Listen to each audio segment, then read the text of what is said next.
देख लो NCERT graph, जिंदगी बनाने वाले ग्राफ।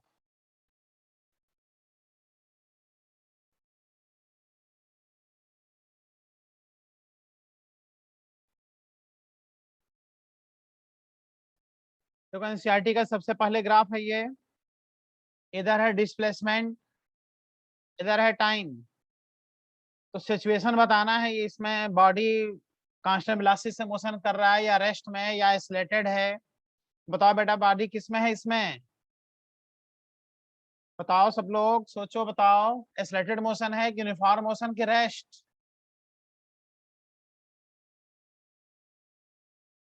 बहुत सही, बॉडी रेस्ट में है, रेस्ट में है बॉडी। क्यों? क्योंकि बॉडी का जो एक्स का ये वैल्यू है डिस्प्लेसमेंट, ये टाइम के साथ फिक्स हो गया है। टाइम के साथ ये एक्स फिक्स हो गया है, तो टाइम के साथ एक्स फिक्स होने का मतलब बॉडी ना आगे जा रहा है ना पीछे जा रहा है। तो जब बेटा आगे पीछे बॉडी नहीं जाएगा तो बॉडी किस में होगा, रेस्ट में। समझ में आ गया? बहुत सही आंसर, 5-6 स्टूडेंट ने आंसर दिया। ये ग्राफ है एनसीईआरटी का, मैकेनिक्स का ग्राफ। यहाँ बताओ बेटा एक्सटी ग्राफ देख रहे हो, डिस्प्लेसमेंट टाइम ग्राफ। इसमें देखो एक्स बढ़ता चला जा रहा है। बताओ बेटा बॉडी कांस्टेंट वेलोसिटी से मोशन कर रहा है कि एक्सीलरेटेड की रेस्ट, बताओ बेटा, बताओ सब लोग। ये थीटा है देख लो, 4 स्टूडेंट आंसर दे दिया। हम मोशन में है तो किस प्रकार का मोशन, कांस्टेंट वेलोसिटी, बहुत सही। इसका तो तुम स्लोप निकालोगे तो स्लोप आएगा tan थीटा, और ये आएगा बेटा dx अपान dt। और थीटा देखो फिक्स है, इसलिए इसकी वेलोसिटी क्या रहेगी, कांस्टेंट।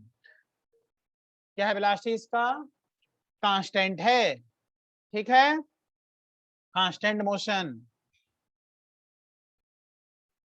तो जब x कांस्टेंट होता है, देख लो जब x कांस्टेंट होगा, ये x कांस्टेंट है तो बॉडी रेस्ट में होगा। और जब इस तरह से x बढ़ता चला जाएगा स्ट्रेट लाइन, तो ऐसे में बॉडी वेलोसिटी कांस्टेंट वेलोसिटी से क्या करेगा, मोशन करेगा। बताओ बेटा ये ग्राफ बताओ, ये ग्राफ एनसीईआरटी में दिया है, चलो ठीक है, पोजीशन टाइम ग्राफ है, ये डिस्प्लेसमेंट टाइम ग्राफ।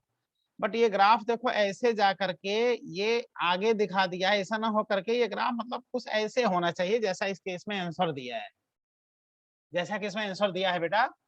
तो कह रहा है कि ये एक कार का मोशन है और इस टाइप का ग्राफ है, तो ये कैसा मोशन है। तो जब डिस्प्लेसमेंट टाइम ग्राफ बताए थे बेटा, डिस्प्लेसमेंट टाइम ग्राफ जब कर्व होगा, पैराबोलिक होगा, तो ऐसे में या तो एक्सेलेरेशन होगा या तो रिटार्डेशन होगा। कोई बताएगा बेटा एक्सेलरेटेड है कि रिटार्डेड, बताओ बेटा एक्सेलरेटेड की रिटार्डेड। बहुत सही, एक्सेलरेटेड।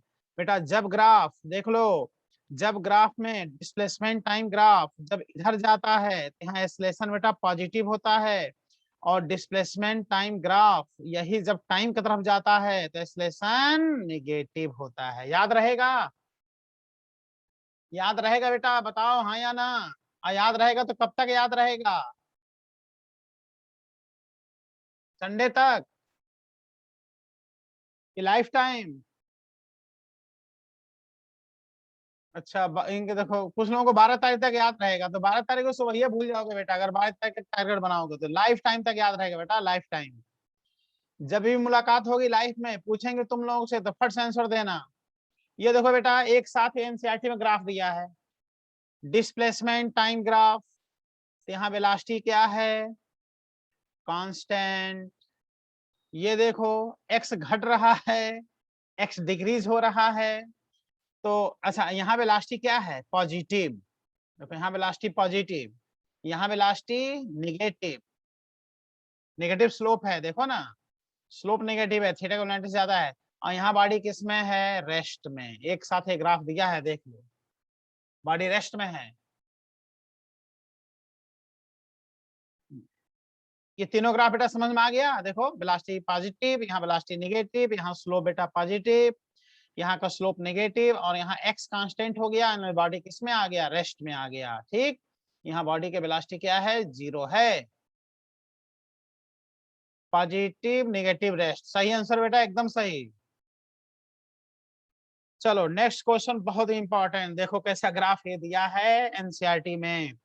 ये देख रहे हो, पहला वाला जो ग्राफ है डिस्प्लेसमेंट टाइम ग्राफ ऐसे ऐसे दिया है, कॉनकेव अपसाइड, हर जगह नेचर क्या है, कॉनकेव अपसाइड। तो पूछ रहा है इसमें एस्लेशन क्या है, तो इसमें जब कॉनकेव अपसाइड होगा तो यहाँ जो एस्लेशन होगा बेटा, second derivative d two x upon d t square, d two x upon d t square. जब ऐसा कॉनकेव अपसाइड होता है तो सेकंड डेरिवेटिव पॉजिटिव आता है। एस्लेशन क्या होगा बेटा, पूरे जर्नी में पॉजिटिव, देखो यहाँ दिया है, एनसीईआरटी में दिया है ये इस टाइप का ग्राफ। और यही ग्राफ जब ऐसे हो जाएगा, ऐसे ये हो जाएगा बेटा डिस्प्लेसमेंट टाइम ग्राफ, देख रहे हो। और जब कॉन्वेक्स अपसाइड होगा तो यहाँ का जो एस्लेशन होगा d two x upon d t square. जब कर्व का नेचर कॉन्वेक्स अपसाइड होता है तो क्या होगा बेटा, निगेटिव। तो यहाँ का एस्लेशन क्या होगा, निगेटिव। यहाँ क्या होगा, पॉजिटिव। जब कर्व कॉनकेव अपसाइड होता है तो मिनिमा देता है, जब कर्व कॉन्वेक्स अपसाइड होता है तो मैक्सिमा देता है। मिनिमा के केस में सेकंड डेरिवेटिव पॉजिटिव होता है, मैक्सिमा के केस में सेकंड डेरिवेटिव फंक्शन का क्या होता है, निगेटिव होता है। बोलो। और यहाँ क्या है भाई, ये देखो एक्स ऐसे बढ़ रहा है, मतलब ये वेलोसिटी इसका क्या है बेटा, कांस्टेंट है, तो निश्चित एस्लेशन क्या होगा, जीरो। तो देख लो यहाँ का आंसर ऐसे दिया है एनसीईआरटी में, एस्लेशन पॉजिटिव, इसमें जब कॉन्वेक्स अपसाइड होगा तो एस्लेशन बेटा निगेटिव, और यहाँ एस्लेशन क्या है, जीरो। ठीक,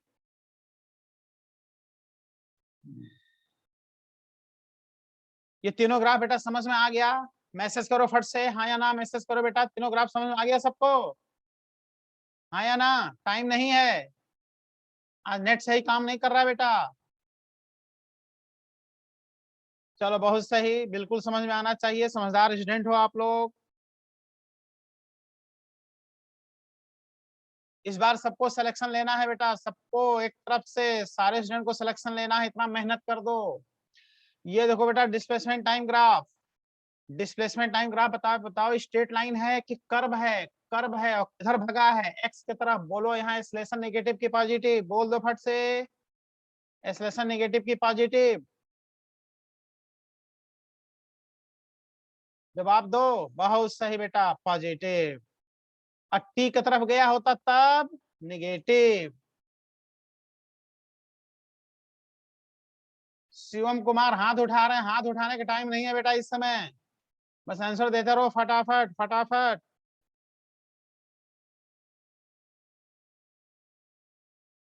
ये देख लो speed time graph, speed time graph, VT graph.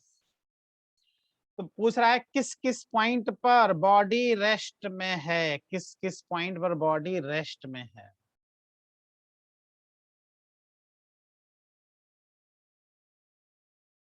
Sorry, किस किस पॉइंट पर बॉडी का एक्सेलरेशन जीरो है, ये पूछ रहा है, किस किस पॉइंट पर बॉडी का एक्सेलरेशन जीरो है। स्पीड टाइम ग्राफ है, एक्सेलरेशन जीरो पूछ रहा है किस किस पॉइंट पर है। तो जहां पे स्लोप जीरो होगा, देख लो कौन सा पॉइंट, बी पॉइंट, यहाँ स्लोप जीरो होगा। डी पॉइंट, यहाँ पे बेटा स्लोप जीरो होगा।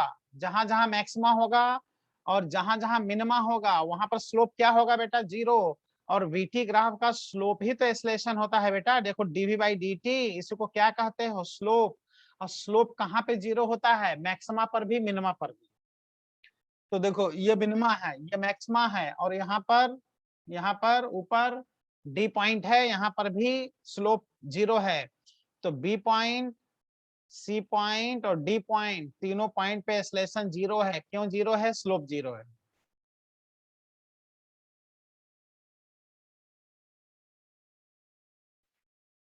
ये देखो एक एम मास का बॉडी यू स्पीड से टकराया, यू स्पीड से वापस हुआ, इंपल्स बताओ बेटा, जीरो होगा कि 4 mu होगा, बताओ। यू से टकराया, यू से वापस हुआ, इंपल्स जीरो की 4 mu। बहुत सही जवाब बेटा, 2 mu। बहुत सही, 2 mu। एमयू से टकराया, एमयू से वापस हुआ, दोनों सम हो जाएंगे, अपोजिट है ना, सम हो जाएंगे, 2 mu इसका इंपल्स हो जाएगा। बहुत सही। ये देखो बेटा 30 पे टकरा रहा है, 30 पे वापस हो रहा है, 30 पे टकरा रहा है, 30 पे वापस हो रहा है, इसका फट से कंपोनेंट ले लेना, एमयू कॉस 30, थीटा से अटैच है ना बेटा, ये थीटा अगर इधर देता तो ये साइन हो जाता। एमयू कॉस 30, इम्पल्स दोनों का sum 2 mu cos 30 is equal to 2 mu cos 30 का वैल्यू √3/2, 2 से 2 कट गया और √3 mu। यही सब तो उठा के दे रहा है एग्जाम में बेटा, एनसीईआरटी का सीधे क्वेश्चन। 2 mu cos 30, बहुत सही आंसर। इसमें कास और साइन में ध्यान देना चाहिए बेटा, कास और साइन में। चलो नेक्स्ट क्वेश्चन, बहुत इंपॉर्टेंट, ग्राफ का खूब आता है एग्जाम में, देख लो ये ग्राफ खूब आता है। कौन सा ग्राफ इसमें पोटेंशियल एनर्जी है, कौन सा काइनेटिक एनर्जी है, कौन सा टोटल एनर्जी है, बताओ। तो पोटेंशियल एनर्जी का ग्राफ हमेशा U के जैसे होता है। पोटेंशियल एनर्जी U होता है तो U के जैसे होता है। यह है कौन सी एनर्जी, पोटेंशियल एनर्जी। ये क्या है बेटा, काइनेटिक एनर्जी। और ये क्या है ग्राफ स्ट्रेट लाइन वाला, टोटल एनर्जी, जो क्या रहेगा, कांस्टेंट। याद रहेगा, याद रहेगा बेटा। चलो ठीक। हाँ, U पोटेंशियल एनर्जी और U का उल्टा काइनेटिक एनर्जी, और दोनों का sum constant, total energy constant. ये कोलिजन में एक बॉडी जा रहा है, एक स्टेशनरी बॉडी से टकराता है, एक बॉडी इधर चला गया, एक बॉडी इधर चला गया, ये θ1 θ2 हो गया। चलो अच्छी बात। क्वेश्चन सॉल्व करना है तो इसको कंपोनेंट इधर ले लो, इसका कंपोनेंट ले लो, कंजर्वेशन ऑफ लीनियर मोमेंटम लगा दो। लेकिन अगर परफेक्टली इलास्टिक कोलिजन है बेटा, परफेक्टली इलास्टिक कोलिजन, तो ये दोनों बॉडीज का ये जो एंगल का सम है, जानते हो कितने डिग्री आएगा, 90 डिग्री। अगर परफेक्टली इलास्टिक कोलिजन है तो पूछता है कि θ1 θ2 का सम कितना होगा, 90 होगा, याद रखना।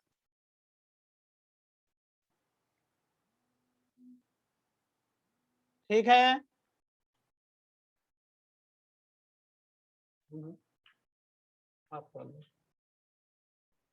ठीक बेटा।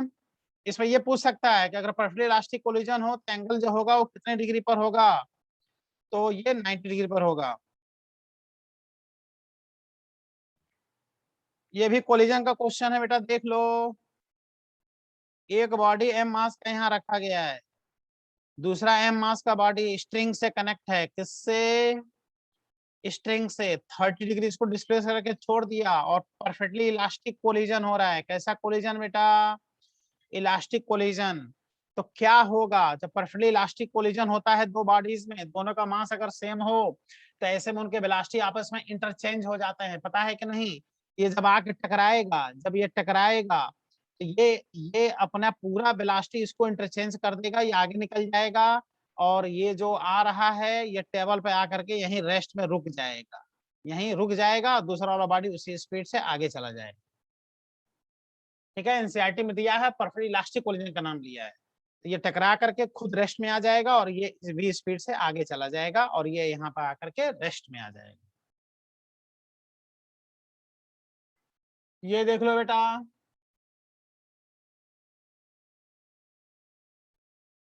Gravitation topic. ये सन है, सन के चारों तरफ अर्थ का रिवोल्यूशन है, प्लेनेट है, अर्थ का रिवोल्यूशन। तो क्या होता है बेटा, इक्वल टाइम इंटरवल में डेल्टा टी टाइम यहाँ भी होगा, डेल्टा टी टाइम यहाँ होगा, तो जितना एरिया ये यहाँ कवर करेगा उतना ही एरिया यहाँ भी कवर करेगा। तो क्या है बेटा, केप्लर्स सेकंड लॉ में, line joining to the sun and planet sweeps equal area in equal time interval. तो कहेगा अगर ये दोनों एरिया, ये एरिया बराबर है, तो यहाँ का टाइम का क्या रिलेशन होगा, तो दोनों टाइम क्या होंगे बेटा, इक्वल होगा। ठीक है, तो सन के चारों तरफ कोई भी प्लेनेट, अर्थ, ये हमेशा किस पाथ में रिवॉल्व करते हैं बेटा, इलिप्टिकल पाथ में, जिसमें एक पेरिजी पोजीशन होता है, अपोजिट पोजीशन होता है। जहां मिनिमम डिस्टेंस होता है वहां अर्थ का स्पीड सबसे ज्यादा, जहां मैक्सिमम डिस्टेंस होता है वहां अर्थ का स्पीड सबसे कम। काइनेटिक एनर्जी जहां डिस्टेंस कम वहां काइनेटिक एनर्जी सबसे ज्यादा, जहां डिस्टेंस सबसे ज्यादा काइनेटिक एनर्जी सबसे कम।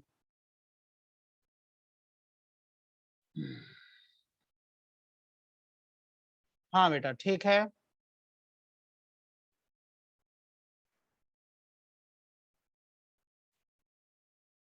नेक्स्ट क्वेश्चन, एक चार्ज यहाँ क्यू है, यहाँ पे एक चार्ज क्यू है, यहाँ पे एक चार्ज क्यू है, तो सेंटर वाले चार्ज पर बोलो, यहाँ क्यू है तो सेंटर वाले चार्ज पे फोर्स कोई बताएगा बेटा, बता दो, सेंटर वाले चार्ज पे फोर्स बताओ। जीरो, बहुत सही। सेंट्रल चार्ज पे फोर्स जीरो होगा, बहुत सही बेटा, बहुत सही।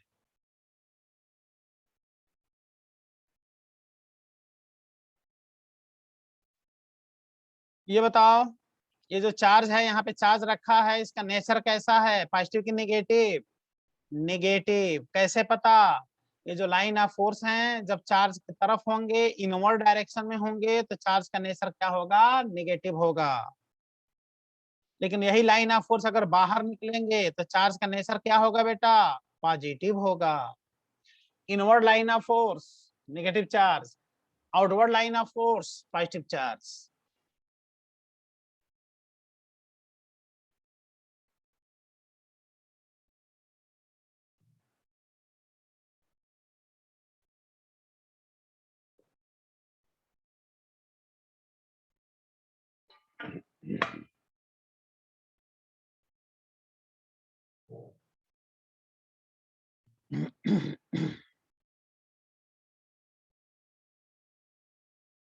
ये देख लो, एक है इलेक्ट्रिक फील्ड, ये भी इलेक्ट्रिक फील्ड है, ये भी इलेक्ट्रिक फील्ड है। इसमें इलेक्ट्रॉन नीचे गिर रहा है, इसमें प्रोटॉन नीचे गिर रहा है। डी डिस्टेंस चलने में इसका टाइम टी लगा, इसका टाइम टीपी लगा। इसका मास एमई है, इसका मास बेटा एमपी है। तो सेम दूरी चलने में टाइम का रेशियो बोलो बेटा, टीई अपॉन टीपी बराबर root over mass of electron upon mass of proton. ये रेशियो आएगा। जिसका टाइम उसका मास, वो भी क्या? रूट। रूट। ये बताओ बेटा, यहाँ पे चार्ज पॉजिटिव की नेगेटिव? बताओ, चार्ज पॉजिटिव की नेगेटिव? बोलो सब लोग। हाँ बिल्कुल, यहाँ का जो चार्ज होगा पॉजिटिव होगा। पॉजिटिव का मतलब यहाँ का जो चार्ज होगा मोर देन जीरो होगा। देखो दिया है ना, more than zero. More than zero यानी पॉजिटिव।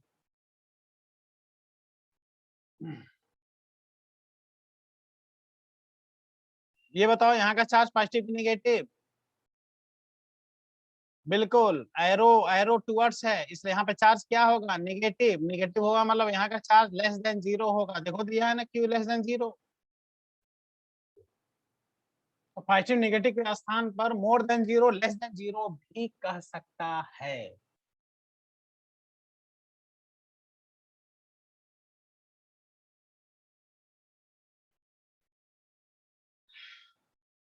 ये देखो, लाइन ऑफ फोर्स, ये सब एक दूसरे से दूर भाग रहे हैं, मतलब निश्चित है कि ये कैसा चार्ज है? पॉजिटिव है। ये भी कैसा चार्ज है? पॉजिटिव। एक दूसरे से क्या हो रहा है? रिपल्सन हो रहा है। तो दोनों चार्ज पॉजिटिव हैं। लेकिन यहाँ पे देखो, यहाँ से लाइन ऑफ फोर्स निकल के इधर जा रहा है, यहाँ से लाइन ऑफ फोर्स निकल के इधर जा रहा है, यहाँ से इधर जा रहा है। तो एक देखो पॉजिटिव होगा, दूसरा क्या होगा? निगेटिव होगा। Line of forces, electric lines of forces हमेशा कौन से पाथ बनाती हैं बेटा? Open path. इस पर जो टेंजेंट होगा वही उस डायरेक्शन इंडिकेट करेगा इलेक्ट्रिक इंटेंसिटी का। लाइन ऑफ फोर्सेस का डायरेक्शन हमेशा प्लस से किधर होता है बेटा? माइनस होता है। हायर पोटेंशियल से लोअर पोटेंशियल की तरफ होता है, ओपन पाथ बनाती हैं। एक पॉजिटिव है, दूसरा निगेटिव है।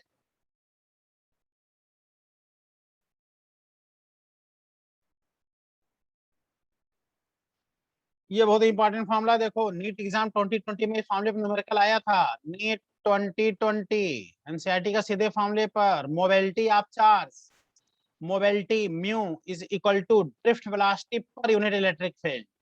Drift velocity per unit electric field, NEET 2020 में इसमें न्यूमेरिकल आया था। ड्रिफ्ट वेलोसिटी दे दिया था, इलेक्ट्रिक फील्ड दे दिया था, मोबिलिटी पूछ रहा था। सॉल्व कर लोगे बेटा?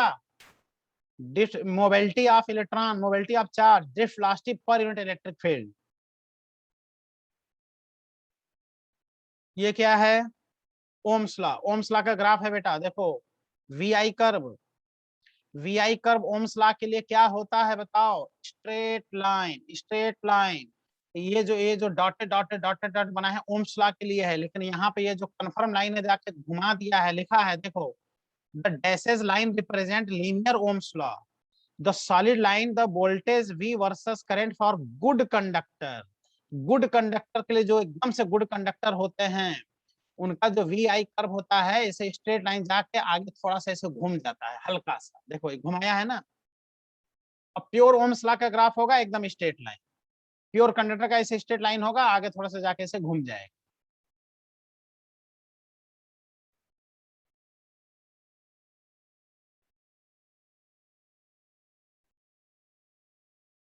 ये देखो डायोड का ग्राफ है, डायोड।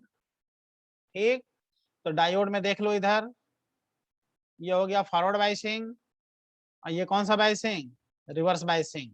इधर फॉरवर्ड बाइसिंग, इधर रिवर्स बाइसिंग का ग्राफ है। characteristic curve of diode, note the different scales for negative and positive values for the voltage and current। इधर पॉजिटिव वोल्टेज है, इधर नेगेटिव वोल्टेज है, इधर पॉजिटिव करंट है, इधर नेगेटिव करंट है, ये रिवर्स करंट है, ये रिवर्स वोल्टेज है, इधर फॉरवर्ड वोल्टेज है, इधर फॉरवर्ड करंट है।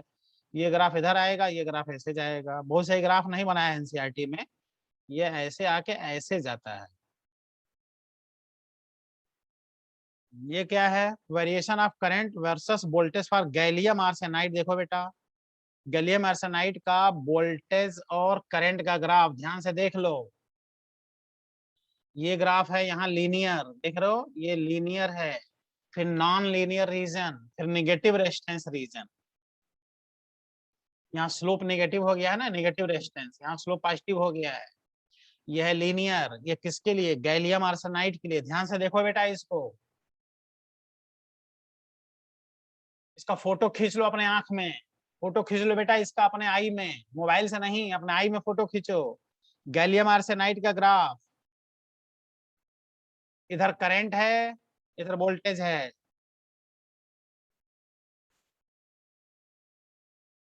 ठीक बेटा,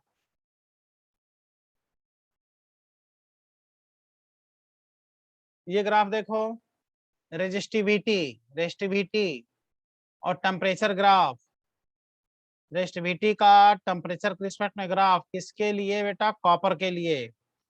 ठीक है, ये ऐसे देखो, जीरो जीरो डिग्री पर रेजिस्टिविटी जीरो तो होता नहीं है, देखो ऐसे ऐसे आता है, देखो ऐसे बनाया है ना। और ये नीट 2020 में आया था यही ग्राफ बेटा, नीट 2020 ये आया था। ये ग्राफ दिया था, ऐसे है देखो। लेकिन यही नाइक्रोम वायर के लिए, नाइक्रोम के लिए क्या होगा, रेस्टिविटी टेम्परेचर ग्राफ नाइक्रोम के लिए।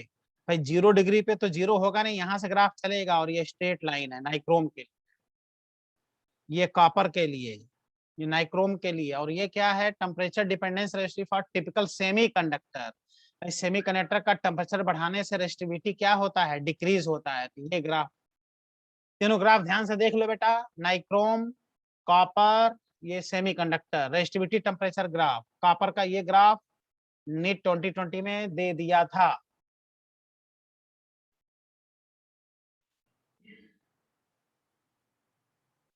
चले बेटा आगे बढ़े, बताओ तैयार हो गया ये तीनों ग्राफ, ध्यान से देख लो।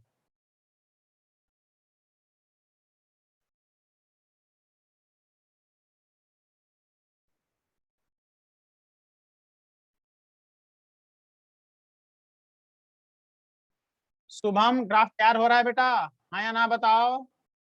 राहुल यादव, आयुष, ग्राफ तैयार हो रहे हैं आप लोगों के।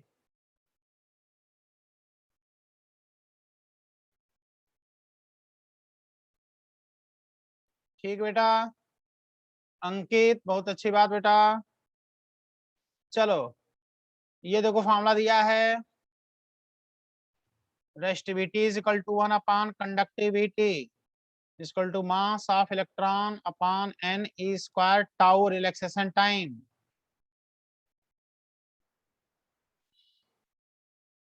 पढ़ लो एक बार फॉर्मूला इसको।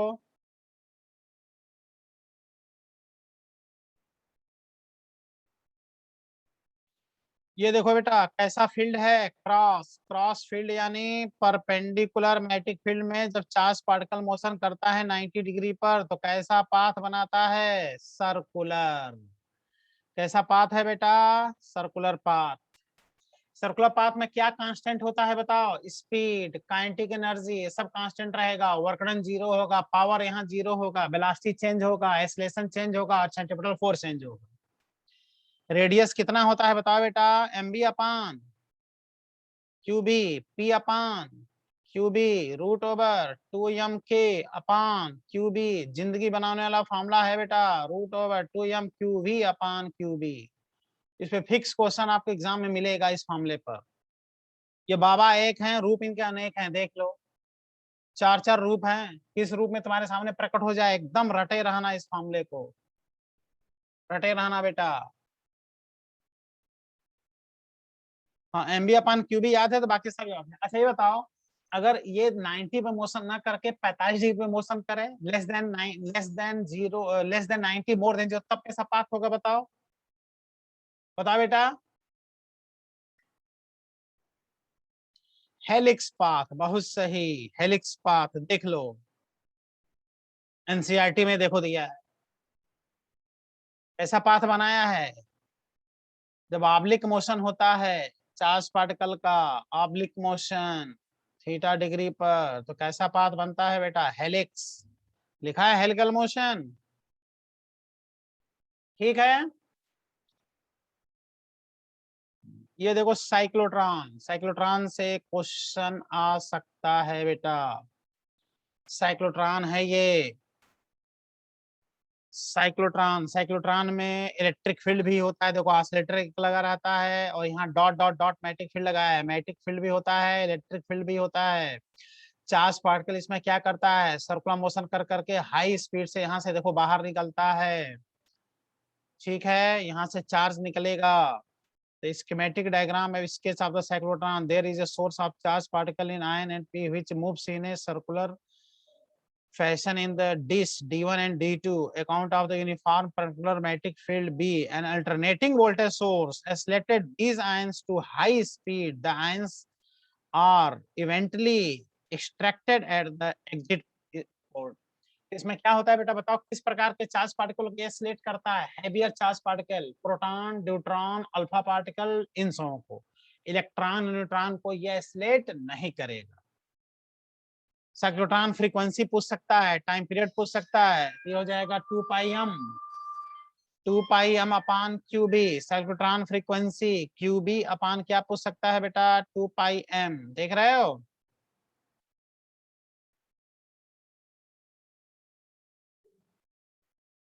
हाँ बताओ, ये पहला डायग्राम और दूसरा डायग्राम, इसमें बताना है कौन डायमेटिक है कौन पैरामेटिक, बता दो बेटा। कौन डायमेटिक कौन पैरामेटिक? यहाँ लाइन ऑफ फोर्सेस दूर भाग रहे हैं, दूर भाग रहे हैं, ये क्या हो गया? Diamagnetic substance. और ये सबको लाइन ऑफ फोर्स को अट्रैक्ट किया है, पैरामैग्नेटिक सब्सटेंस। देख लो, ए वाला लिखा है डायमेटिक, दूसरा लिखा है पैरामैग्नेटिक। डायग्राम देख के बता दोगे डायमेटिक और पैरामैग्नेटिक। ठीक है बेटा।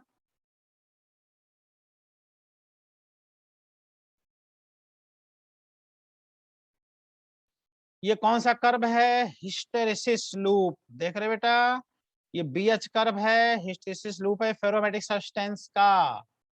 ऐसे बनता है H minus H, B minus B। Magnetisation and demagnetisation process of ferromagnetic substance का कांसेप्ट है। बोलो। इसका जो एरिया बाउंडेड होता है, एरिया बाउंडेड क्या इंडिकेट करता है? Loss in energy in magnetisation and demagnetisation process of ferromagnetic substance. जितना ही इसका एरिया ज्यादा होगा लॉस एनर्जी ज्यादा होगा, जितना ही एरिया कम होगा लॉस एनर्जी कम होगा। एरिया कम है तो वह कौन सा सब्सटेंस होगा बेटा? Soft iron. एरिया ज्यादा है तो क्या होगा? Hard iron. ठीक है। ये इंडिकेट करता है, ये इंडिकेट करता है रिटेंटिविटी, रिटेंटिविटी। ये इंडिकेट करता है कोरिसिविटी, ये इंडिकेट करता है सैचुरेशन पॉइंट, ये इंडिकेट करता है सैचुरेशन पॉइंट। ये कोरिसिविटी है, ये रिटेंटिविटी है। ठीक है बेटा।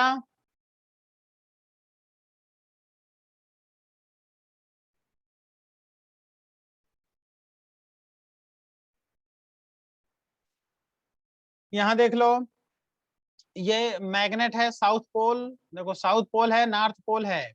इसमें एक कॉपर का प्लेट ऐसा ऑसिलेट कर रहा है, देख लो ऑसिलेट कर रहा है।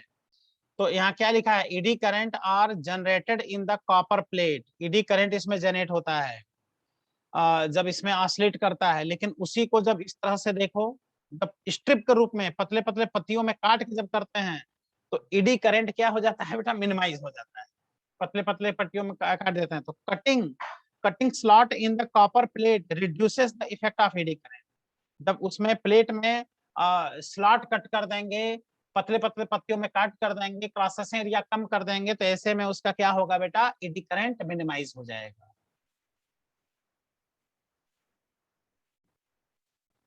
ये बता बेटा, ये एक इंडक्टिव कॉइल है, इसके साथ एक बल्ब लगा है।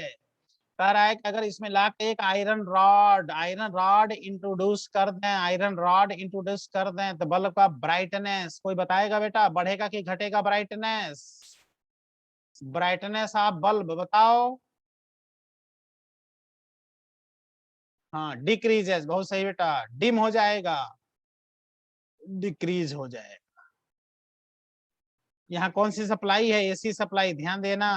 अब मान लो यही डीसी सप्लाई देके पूछे तो कहोगे कोई फर्क नहीं पड़ेगा, क्योंकि डीसी सप्लाई पे काम ही नहीं करेगा वो।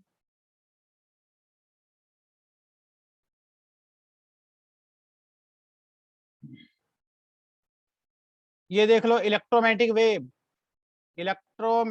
वेव का ग्राफ है, देख रहे हो, इधर है इलेक्ट्रिक फील्ड, इधर है बेटा मैग्नेटिक फील्ड, और इधर है स्पीड।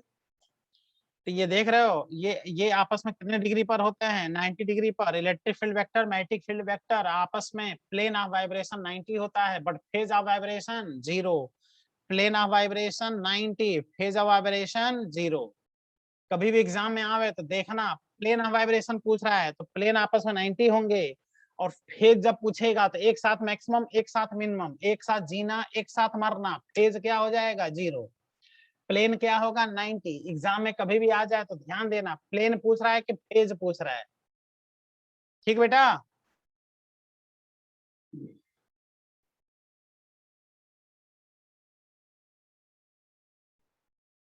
यहाँ देख लो, कुछ फॉर्मूले नजर आ रहे हैं। यह है Gauss theorem, E dot d A is equal to bound charge upon epsilon naught, Gauss theorem. यह है गॉस लॉ ऑफ मैग्नेटिज्म, यह है फैराडेज लॉ, और यह एम्पियर मैक्सवेल्स लॉ, जिसमें कि ये वाला करंट ला करके इसमें देख रहे हो क्या किया है, ये डिस्प्लेसमेंट करंट इसमें सम कर दिया है। जहां डिस्प्लेसमेंट करंट इसमें सम कर देगा वो एम्पियर मैक्सवेल लॉ हो जाएगा। ध्यान से देख लो सारे फॉर्मूले को।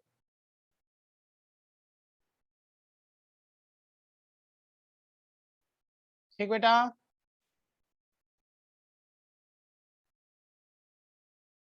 इलेक्ट्रोमैग्नेटिक स्पेक्ट्रम देखो, स्पेक्ट्रम में क्या क्या आता है, gamma rays, X rays, ultraviolet, visible, infrared, microwaves, short radio wave, television, ये radio wave, M radio, long radio wave. तो कुल मिला के gamma rays, X rays, ultraviolet, visible, infrared, microwave, radio wave, sequence याद होना चाहिए। सबसे मिनिमम वेवलेंथ किसका होगा, गामा रेडिएशन का। सबसे मैक्सिमम वेवलेंथ कितना होगा, रेडियो वेव का मैक्सिमम वेवलेंथ होता है। ये सीक्वेंस है इसका। ये वेवलेंथ का देखो जो वैल्यूज दिया है, फ्रीक्वेंसी ये हर्ट्ज में ये सब दिया है, ये वेवलेंथ इसका दिया है ये सब। ठीक है बेटा।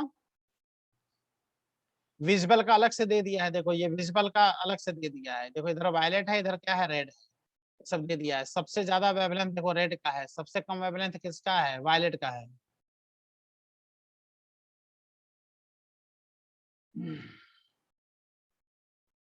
इलेक्ट्रोमैग्नेटिक वेव में कॉस्मिक नहीं होता है बेटा, इलेक्ट्रोमैग्नेटिक वेव में कॉस्मिक नहीं होगा। देखो गामा से स्टार्ट होकर के रेडियो वेव तक जाता है। अब ये चीज थोड़ा देखो अलग से, वीडियो ओपन करके जब इसको हम अपलोड कर देंगे। अच्छा, इसको यूट्यूब पर भी डाल देंगे बेटा, यूट्यूब पर भी। ठीक है, ऐप में भी और यूट्यूब पर भी रिकॉर्ड हो रहा है, इसको यूट्यूब पर भी डाल देंगे। और भी जो बच्चे नहीं ज्वाइन हो पाए हैं वो भी पढ़ लेंगे, जो भी बच्चे होंगे आप लोग को परिचय में बता देना, अपना पढ़ लेंगे लोग। इसमें थोड़ा सा देखो radio wave, microwave, infrared light, ultraviolet, X rays, इन सबों का क्या कैसे प्रोडक्शन है देख रहे हो, कहाँ यूज है, एक बार बेटा पढ़ लेना इसको, तुम जरूर देख लो। यहाँ यूज इसका क्या है, डिटेक्शन, और इसका प्रोडक्शन कैसे होता है यहाँ दिया गया है। इनका वेवलेंथ का रेंज मिलीमीटर में सब दिया गया है। एक बार इसको स्टडी आप लोग कर लेना, वीडियो ओपन करके एक बार। कभी कभी वो मिलान करने वाला क्वेश्चन आ जाता है, आईटी मेंस में आ चुका है 2 बार, नीट में भी आ जाएगा।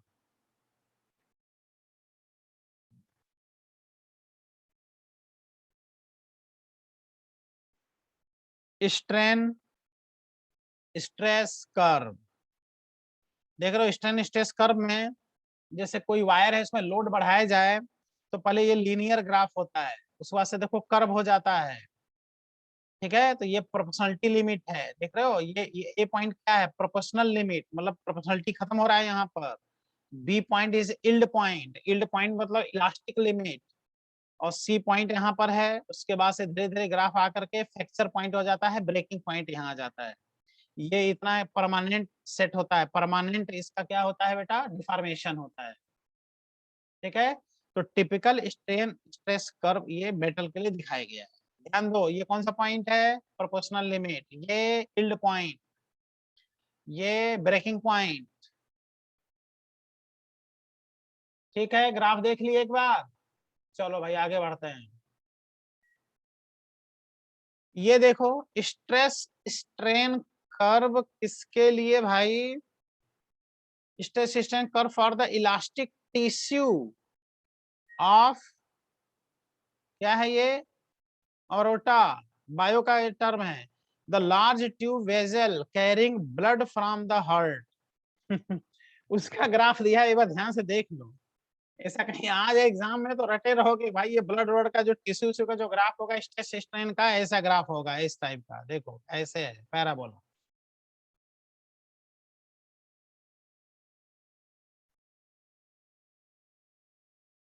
इलास्टिसिटी में ये देख लो बेटा, जैसे कोई बीम अगर है, बीम में लोड लटका दिया जाए तो कितना इसमें नीचे इसमें कितना डेविएशन बीम में क्रिएट होता है, तो ये डेविएशन का देखो फॉर्मूला है। कोई बीम है उसमें लोड लटका दो तो थोड़ा सा उसमें स्लैग आ जाता है, तो कितने का स्लैग है बेटा, देख लो, वेट इंटू बीम के लेंथ का cube upon 4 width b, width क्या है बेटा इसका, बी डी क्यूब, डी है इसका ये थिकनेस, और यंग्स मॉडुलस वाई। देखो ये फॉर्मूला दिया है एनसीईआरटी में, बेंडिंग ऑफ बीम, क्या है ये बेटा, बेंडिंग ऑफ बीम का ये फॉर्मूला है, बेंडिंग ऑफ बीम, कितना स्लैग होता है। कहीं भी तुम ओवरहेड लाइन देखते हो बिजली का तार, तो वो एक स्ट्रेट कहाँ रहता है, थोड़ा सा स्लैग रहता है, कितने का स्लैग होगा, ये फॉर्मूला है, देखो W L cube upon 4 b d cube y. याद हो गया सबको, आगे बढ़े, हाँ या ना बताओ।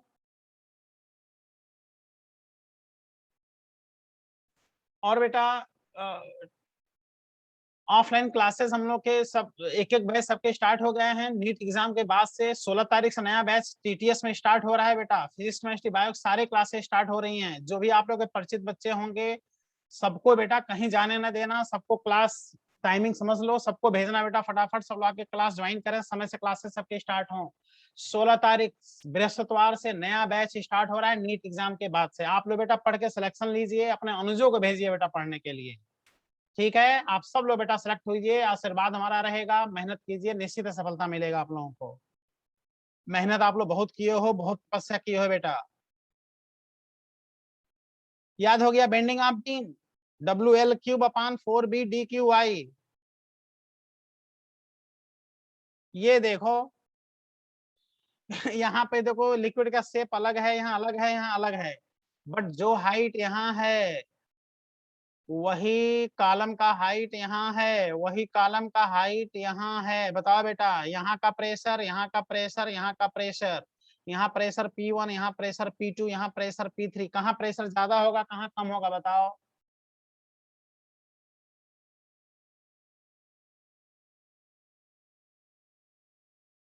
बताओ बेटा, कहाँ प्रेशर कम कहाँ ज्यादा, हर जगह सेम होगा, बहुत सही। ये प्रेशर हर जगह क्या होगा, सेम होगा। P1 is equal to P2 is equal to P3 is equal to rho g h, rho g h. Shape और साइज भी डिपेंड नहीं होता है, लिक्विड कॉलम की हाइट भी डिपेंड होता है, बॉटम पे प्रेशर लिक्विड कॉलम के हाइट पे डिपेंड होता है।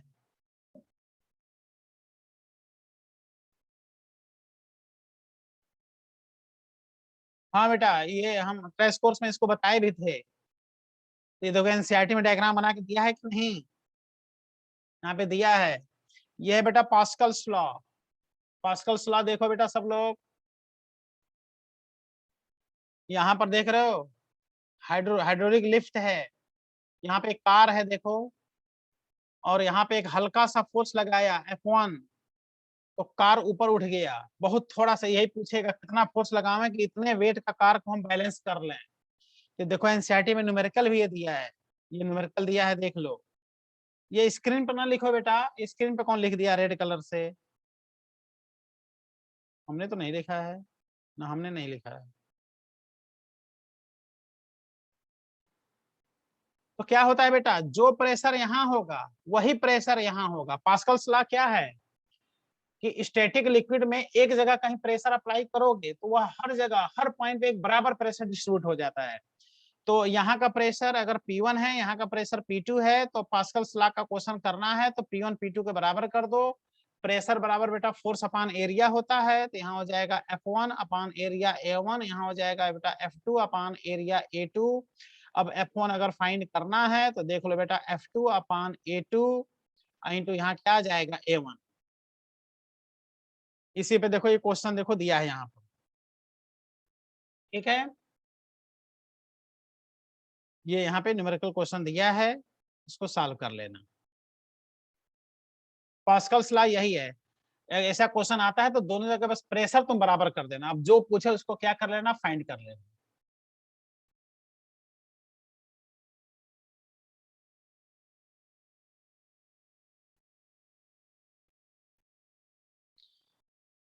Question of volume expansion of copper as a function of temperature. ये देखो टेम्परेचर के रिस्पेक्ट में कॉपर का क्वेश्चन ऑफ वॉल्यूम एक्सपेंशन यानी गामा, जिसको अल्फा वी कह रहा है, ये ग्राफ है। वैसे टेम्परेचर पे अल्फा बीटा गामा डिपेंड नहीं करता है बेटा, ध्यान देना, अल्फा बीटा गामा टेम्परेचर पे डिपेंड नहीं होता है। बट एनसीईआरटी में ये ग्राफ कॉपर के लिए पर्टिकुलर दिया है। किसके लिए? कॉपर के लिए। रट लो, कॉपर के लिए जो गामा होगा, जिसको अल्फा वी कह रहा है, टेम्परेचर के रिस्पेक्ट में देखो बेटा ऐसे वेरी किया है। जनरली वेरी करता नहीं, हम लोग कांस्टेंट मान के ही देखो क्वेश्चन करते हैं। ये देखो ग्राफ, टेम्परेचर बढ़ने के साथ साथ वाटर का वॉल्यूम पहले घटता है, कहां तक बेटा? 4 डिग्री सेल्सियस तक पहले घटता है, उसके बाद फिर क्या होता है? बढ़ता है। डेंसिटी 4 डिग्री सेल्सियस तक क्या होगा? पहले बढ़ता है फिर घटता है। ठीक है, तो वॉल्यूम का टेम्परेचर के रिस्पेक्ट में ये ग्राफ होगा, और डेंसिटी का बेटा टेम्परेचर के रिस्पेक्ट में ये ग्राफ होगा। कितने डिग्री पे डेंसिटी मैक्सिमम? 4 डिग्री पर। कितने डिग्री पे वॉल्यूम मिनिमम? 4 डिग्री पर। ठीक है, 4 डिग्री सेल्सियस पर डेंसिटी वाटर का मैक्सिमम होता है और वॉल्यूम क्या होता है? मिनिमम होता है। तो इस टाइप का जो ग्राफ आएगा तो ये सब कुछ नहीं लिखेगा, बस एक स्कीमेटिक डायग्राम इस तरह से बना देगा। तो वॉल्यूम में क्या करना? वॉल्यूम पहले घटाना और फिर बढ़ाना, और डेंसिटी पहले बढ़ाना फिर घटाना। ये एनसीईआरटी में देखो ग्राफ ऐसे एकदम स्केल बना बना के दिया है। एग्जाम में आता है तो स्केल नहीं बनाता है, वो एक स्कीमेटिक डायग्राम, रफली डायग्राम बना के आता है एग्जाम। ये देख लो, plot of temperature versus time shown in the changes in the state of a ice heating not scale. तो ग्राफ क्या होता है बेटा?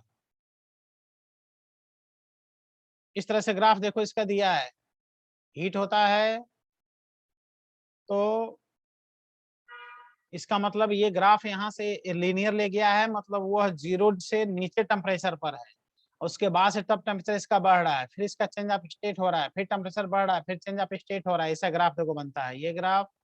फिर यहाँ स्लोप आ जाएगा, फिर स्लोप 0 आ जाएगा, फिर यहाँ स्लोप आ जाएगा। ठीक है, ग्राफ ऐसे नहीं होता, ध्यान देना, ऐसे नहीं होता है, ग्राफ ऐसे होता है, स्लोप रहेगा यहाँ पे। और जहां ग्राफ स्ट्रेट लाइन हो जाएगा, जहां जहां ग्राफ स्ट्रेट लाइन हो जाएगा वहां चेंज ऑफ स्टेट होगा, चेंज ऑफ स्टेट। ये देखो Newton's law of cooling, Newton's law of cooling का ग्राफ टाइम के रिस्पेक्ट में एकदम रेडियो एक्टिविटी वाला ग्राफ होता है, डेल्टा टी यानी बॉडी टेम्परेचर सराउंडिंग टेम्परेचर के बीच टाइम के रिस्पेक्ट में ग्राफ। ये ग्राफ होता है न्यूटन्स लॉ कूलिंग का ग्राफ। लेकिन ये ध्यान देना बेटा, ध्यान से सुनो, इधर देखो, यही ग्राफ ऐसे दे दे लॉग के टर्म में, लॉग और टेम्परेचर डिफरेंस यहाँ दे दे और टाइम के रिस्पेक्ट में ग्राफ प्लॉट करे तो ऐसा ग्राफ आएगा, देख लो बेटा। लॉग डेल्टा टी मतलब बॉडी टेम्परेचर और सराउंडिंग टेम्परेचर और यहाँ टाइम, तब ये ग्राफ ऐसे आ जाएगा जब लॉग लेकर के करोगे तो। आगे समझ में? ये ग्राफ देखो, टेम्परेचर के रिस्पेक्ट में स्पेसिफिक हीट, वाटर के स्पेसिफिक हीट का ग्राफ हम क्लास में बताए हैं बेटा।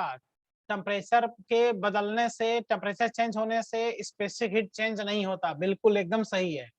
लेकिन एनसीईआरटी का ग्राफ देखो कैसा दिया है, अगर एग्जाम में आ जाए तो ये ग्राफ करना। और ये भी क्या किया है, बदला थोड़े है, देखो ना भाई 1 होता है कि नहीं स्पेसिफिक हीट, तो कितना वेरी कराया है, 0.996 से लेकर के 1.00, लगभग ये भी 1 है, लगभग ये भी 1 है, देखो।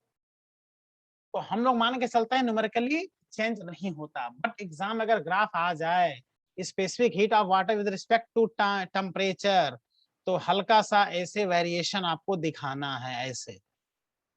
ये लगभग 1 के ही आसपास है, लगभग 1 के ही आसपास है, देखो ना, यहां से यहां तक लाया, ये 0.996 ये भी 1 है, 1.008 भी 1 है।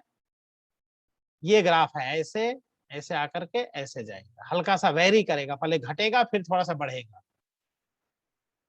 ये है 40 डिग्री सेल्सियस।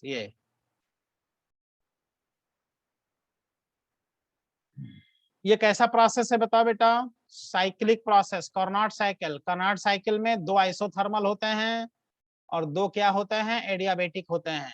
ये T1 टेम्परेचर का आइसोथर्मल है, ये T2 टेम्परेचर का आइसोथर्मल है। T1 T2 से क्या होगा बेटा, ज्यादा, ठीक। कार्नोट साइकिल,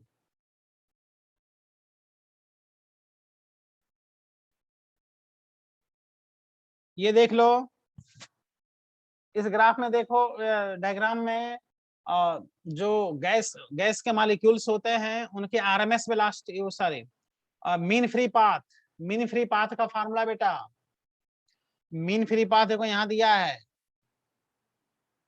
ये नीट 2020 में पूछा था। Mean free path lambda is equal to l is equal to 1 upon root over 2 N pi D square. D होता है जो मॉलिक्यूल होते हैं उनका डायमीटर, ये सिलेंडर का एजम्पशन किया है, देख लो, ये मॉलिक्यूल का क्या है, डायमीटर है, ये इतना diameter of molecule. Mean free path ये होता है formula 1 upon root over 2 N pi D square. रट लो बेटा इस फॉर्मूले को, नीट 2020 में आया भी था।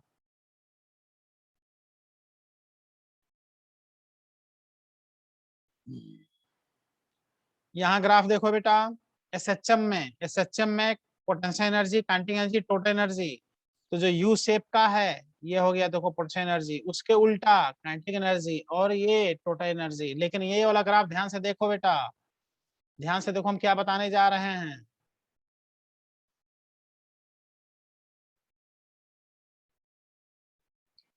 अगर काइनेटिक एनर्जी का ग्राफ टाइम के रिस्पेक्ट में पूछे, टाइम के रिस्पेक्ट में, तब ये ग्राफ ऐसे आता है, मीन पोजीशन में काइनेटिक एनर्जी मैक्सिमम, ये ग्राफ देख लो। पोटेंशियल एनर्जी का ग्राफ टाइम के रिस्पेक्ट में पूछे, ये सब डिस्प्लेसमेंट के रिस्पेक्ट वाले हैं। देखो पोटेंशियल एनर्जी का ग्राफ तो ये ऐसा ही ग्राफ आएगा, बट ये ओरिजिन से चलेगा, ऐसे होगा, देख लो। जो ओरिजिन से चला है वो ग्राफ क्या है, पोटेंशियल एनर्जी, और जो यहाँ से चला है वो ग्राफ क्या है, काइनेटिक एनर्जी। ये काइनेटिक एनर्जी का ग्राफ टाइम के रिस्पेक्ट में और ये पोटेंशियल एनर्जी का ग्राफ टाइम के रिस्पेक्ट में। जब टाइम के रिस्पेक्ट में होगा तो ऐसा ग्राफ आएगा, और डिस्प्लेसमेंट के रिस्पेक्ट में जब होगा तो पोटेंशियल एनर्जी का ग्राफ ऐसे होगा और काइनेटिक एनर्जी का ग्राफ बेटा ऐसे होगा विद रिस्पेक्ट टू डिस्प्लेसमेंट, ठीक है।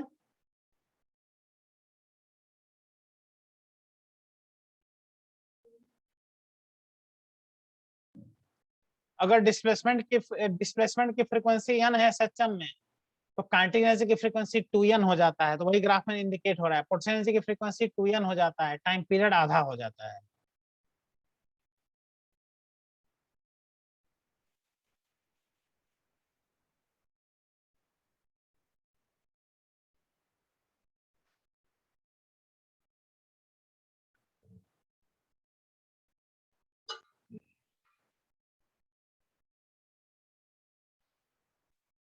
ये देखो डैम्पिंग ऑसिलेशन है, डैम्प्ड ऑसिलेशन।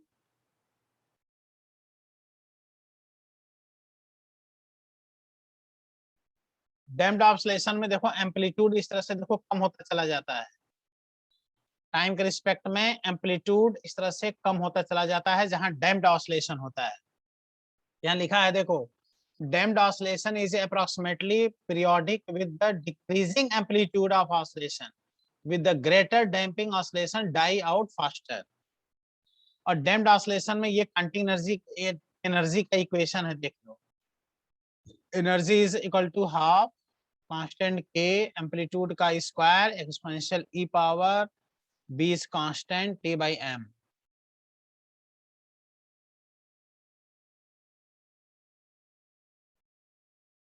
ठीक बेटा,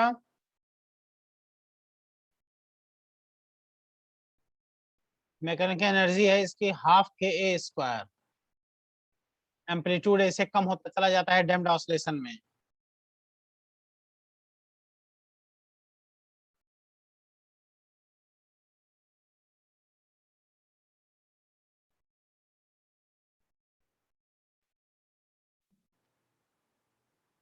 ये क्वेश्चन है ग्राफ का, बताओ। चार डायग्राम हैं, there is only one graph, एक ही ग्राफ है। चार ग्राफ में एक ग्राफ ऐसा है जिसमें एवरेज वेलोसिटी किसी टी टाइम पे 0 हो सकता है। कौन सा ग्राफ सही है बताओ? ए बी सी डी में a graph, b graph, c graph और डी ग्राफ में किस ग्राफ में किसी टी टाइम पर एवरेज वेलोसिटी 0 हो सकता है, बताओ।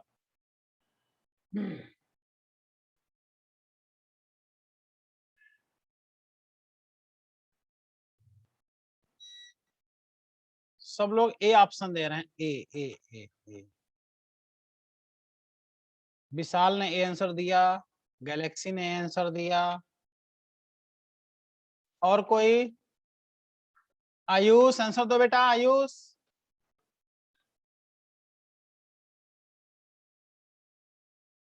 शुभम आंसर दो। चलो हिंट कर रहे हैं, आंसर देना। हिंट कर रहे हैं, देखो एवरेज वेलोसिटी 0 कब हो सकता है? जब पार्टिकल जहां से चले घूम के वहीं आ जाए, डिस्प्लेसमेंट जब 0 हो। जब डिस्प्लेसमेंट 0 होगा तभी एवरेज वेलोसिटी बेटा 0 होगा। अब बताओ, देखो ना, यहाँ बेटा डिस्प्लेसमेंट अलग है, डिस्प्लेसमेंट लगातार चेंज हो रहा है, लगातार। इसमें भी डिस्प्लेसमेंट लगातार चेंज हो रहा है, 0 हो ही नहीं रहा है। इसमें भी लगातार चेंज हो रहा है, 0 हो नहीं। ओ डियर, यहाँ देखो, यहाँ से चला और घूम के फिर वहीं पर किसी टी टाइम पर आया कि नहीं आया? किसी टी टाइम पर देखो, डिस्प्लेसमेंट जो यहाँ किसी टाइम पर फिर वहीं। तो यही एक ऐसा ग्राफ है जिसमें कि बी ऑप्शन में इसका डिस्प्लेसमेंट किसी न किसी टाइम पे बेटा 0 हो सकता है। कौन सा ग्राफ? B graph. क्या डाउट है इसमें बताओ? देखो ना, यहाँ डिस्प्लेसमेंट है कुछ, और डिस्प्लेसमेंट कोई पोजीशन है, और फिर पोजीशन चेंज हुआ, और फिर किसी टी टाइम पर फिर वही पोजीशन फिर आ गया, डिस्प्लेसमेंट 0 हो गया।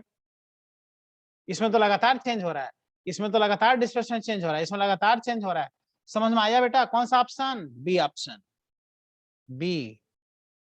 समझ में आया सबको? हाँ या ना बोल दो एक बार, हाँ या ना।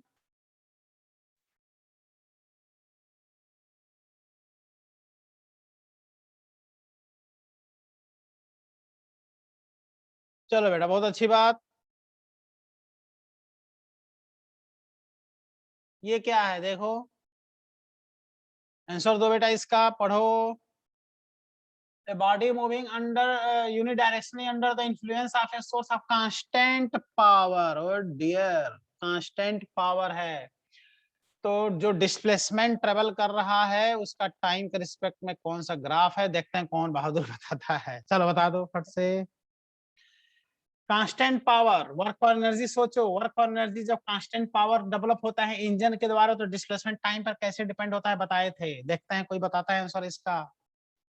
आयुष, शुभम, अंकित, राहुल आंसर बताओ बेटा। सीमा आंसर बताओ।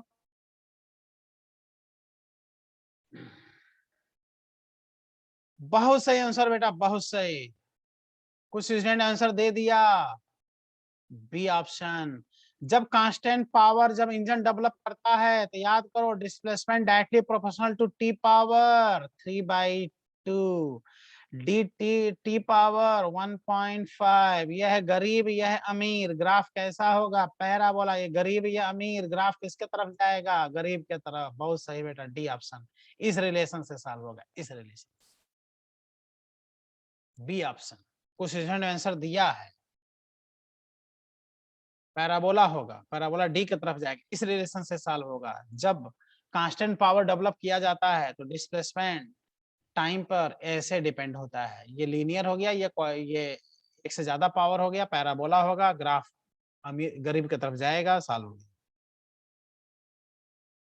ये आंसर दो। Which of the following diagram most closely shows the variation of kinetic energy of the earth as it moves once around the sun elliptical orbit? वाह क्या क्वेश्चन है। कह रहा है कि सन के चारों तरफ अर्थ का रिवोल्यूशन हो रहा है, सन के चारों तरफ अर्थ का रिवोल्यूशन। तो अर्थ की काइनेटिक एनर्जी कांस्टेंट रहती नहीं है, कभी स्पीड कम, कभी ज्यादा, कभी मिनिमम, कभी मैक्सिमम। तो उस एक रिवोल्यूशन में काइनेटिक एनर्जी का कौन सा ग्राफ सही है बताओ? तीन स्टूडेंट आंसर दिया है, तीन स्टूडेंट आंसर दिया।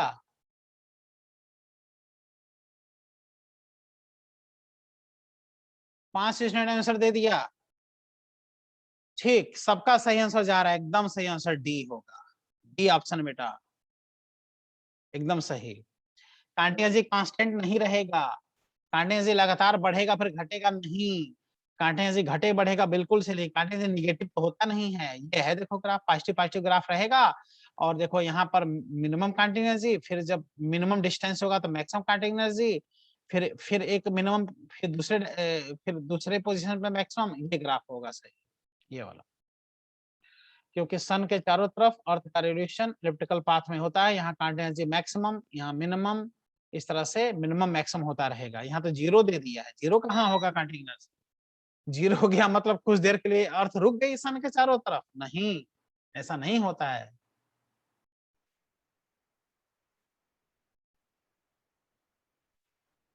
डी ऑप्शन सही है।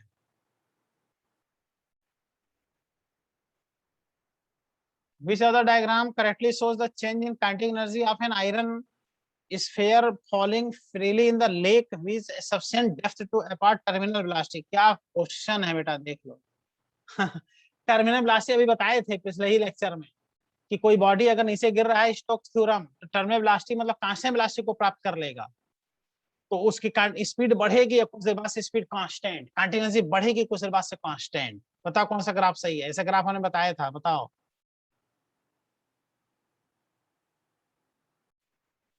टर्मिनल वेलोसिटी का टाइम के रिस्पेक्ट में जो ग्राफ होगा वही काइनेटिक एनर्जी का ग्राफ होगा।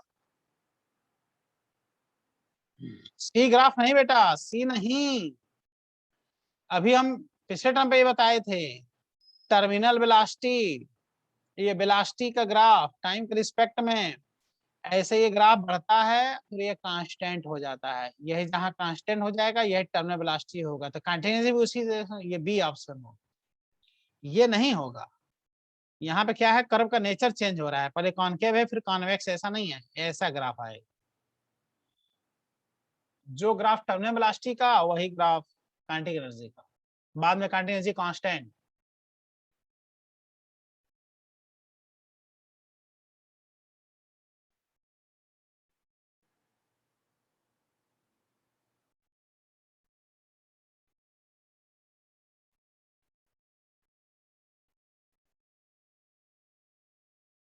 कह रहा है कि एक रेन ड्रॉप है, नीचे गिर रहा है एच हाइट से, और कह रहा है कि जब वो 3h/4 हाइट नीचे आ गया, यानी ग्राउंड से h/4 हाइट पर है, तो वह एक टर्मिनल वेलोसिटी को प्राप्त कर लिया। तो काइनेटिक एनर्जी पोटेंशियल का कौन सा ग्राफ सही है? तो वही ग्राफ होगा, कैसे काइनेटिक एनर्जी, ऐसे काइनेटिक एनर्जी उसका बढ़ेगा और बाद में काइनेटिक एनर्जी कांस्टेंट हो जाएगा। ऊपर से गिर रहा है तो काइनेटिक एनर्जी बढ़ी और बाद में कांस्टेंट, ऐसे ग्राफ दिख रहा है, दिख रहा है बेटा देखो, काइनेटिक एनर्जी ऐसे बढ़ रहा है और बाद में ये जाके ऐसे कांस्टेंट हो गया है। जब कितना वो गिर गया है, 3h/4 गिर गया है और ग्राउंड से h/4 देखो ये गिरने के लिए बाकी है। तो कांटिन्यूस जी बढ़ा और फिर कांस्टेंट हो गया, टर्मिनल वेलोसिटी को प्राप्त कर लिया, यही इसकी टर्मिनल वेलोसिटी हो गई। यानी ऐसा ग्राफ यही वाला ग्राफ है, देखो ये वाला ग्राफ। तो बी ऑप्शन सही है बेटा, बी ऑप्शन ठीक है, बी ऑप्शन। इसमें कह रहा है कि not represent stream line flow. कौन सा ऐसा ग्राफ है ABCD में जो स्ट्रीम लाइन फ्लो को रिप्रेजेंट नहीं कर रहा है, बताओ। तो स्ट्रीम लाइन फ्लो में आपस में लिक्विड मिक्स नहीं होते आपस में, तो किसमें मिक्स हुआ है? डी ऑप्शन में। डी ऑप्शन में आपस में मिक्स हो गए हैं, इसलिए ये स्ट्रीम लाइन फ्लो नहीं है। ठीक, अब बाकी सब क्या है? स्ट्रीम लाइन है, ये भी स्ट्रीम लाइन है, ये भी स्ट्रीम लाइन है, ये भी स्ट्रीम लाइन है। बताओ बेटा इस ग्राफ में कौन सा ऐसा ग्राफ है, ए बी पहला दूसरा तीसरा चौथे में कौन सा ऐसा ग्राफ है जो एडियाबेटिक ग्राफ को रिप्रेजेंट कर रहा है? एडियाबेटिक। तो क्या बताए थे? प्रेशर वॉल्यूम ये होता है आइसोबारिक, ये होता है आइसोकोरिक, ये होता है आइसोथर्मल, ये होता है एडियाबेटिक। ये 4 number graph, 3 number graph, second number graph, first number graph, ये बेटा एडियाबेटिक है। ठीक है, एडियाबेटिक ग्राफ है ये।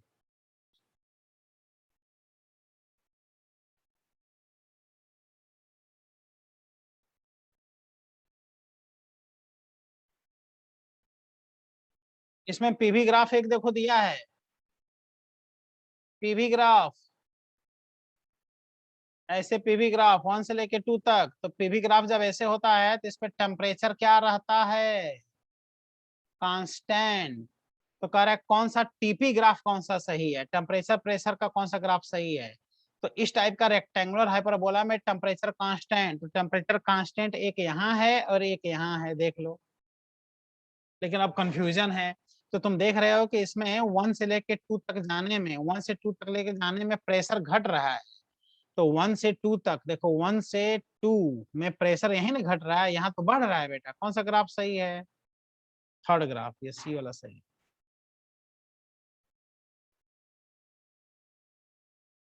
ठीक, ग्राफ बेटा फिनिश हो गया। ये सब रहे एनसीईआरटी के ग्राफ। बताओ बेटा कुछ सीखे कि नहीं एनसीईआरटी के ग्राफ में, बताओ। याद रहेगा सब?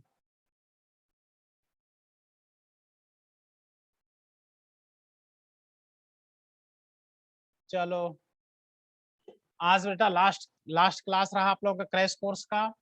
एक तरफ से हमने सारे ग्राफ बता दिया, अगर थोड़ा स्पीड हम चले होंगे तो परेशान ना होइएगा। हम वीडियो को ऐप पर भी डाउनलोड कर देंगे, अपलोड कर देंगे और यूट्यूब पर भी कर देंगे, जिससे कि आप लोग बाद में भी अगर इच्छा हो तो एक बार एग्जाम के पहले सारे ग्राफ बेटा आप लोग देख सको। ठीक, बस ये याद रखना। अब इसको हम पहले रिकॉर्डिंग ऑफ कर दें।